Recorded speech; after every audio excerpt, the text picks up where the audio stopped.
Aunt Priscilla shall be arriving at DFW tomorrow night to aid in the arrangement of the program for deciphering the code on the reel-to-reel.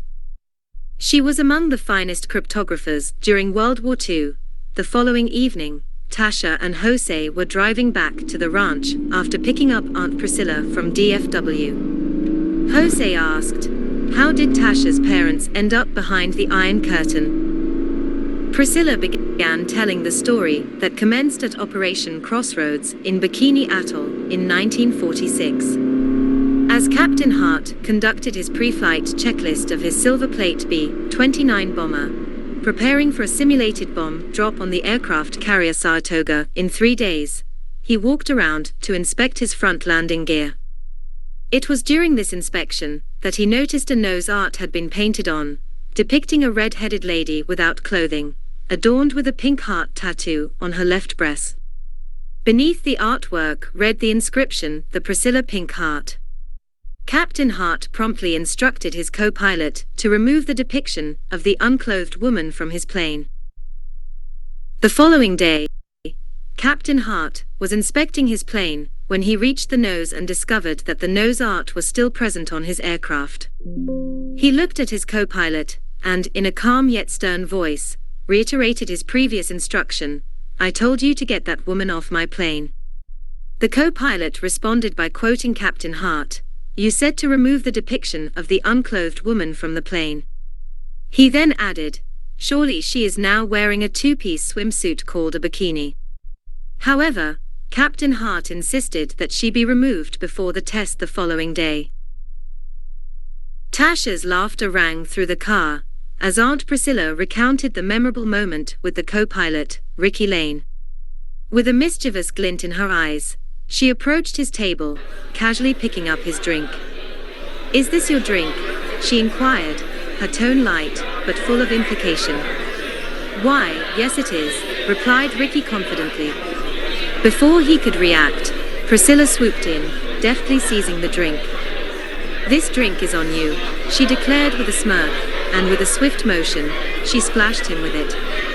The room erupted into laughter as the liquid cascaded over Ricky, his surprised expression mirrored by the amusement of those around him. "And after all that, Tasha said with laughter, you ended up marrying him."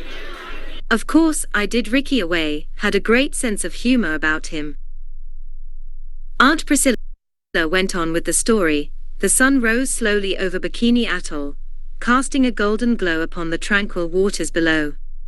The air hummed with anticipation as the crews prepared for Operation Crossroads, a pivotal moment in the history of atomic testing. The captain of Dave Dreams stood on the runway next to his aircraft, his expression determined as he surveyed the horizon. The Silver Plate B-29 bomber loomed large beside him, its sleek metal frame gleaming in the morning light. As the clock ticked closer to the appointed hour, tension gripped the air like a vice.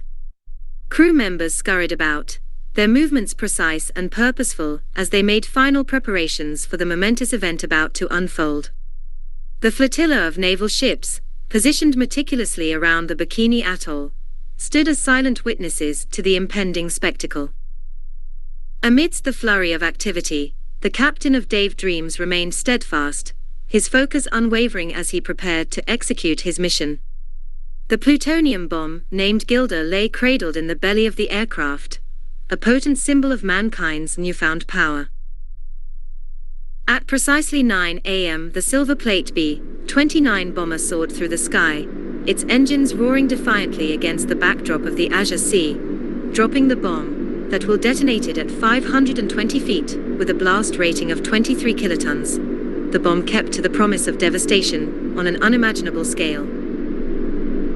As the moment of truth drew near, the world held its breath in anticipation. And then, with a deafening roar, the sky was torn asunder as Gilda plummeted towards its target, a beacon of destruction in the heart of paradise. The crew of the Priscilla Pink Heart, minus the controversial nose art, were poised to execute a simulated bomb drop on the Saratoga from an altitude of 35,000 feet. Their mission included an intricate escape plan, scheduled for 9:10 after Dave Dreams. Despite the challenges, the simulated bomb found its mark, striking the deck of the Saratoga with precision.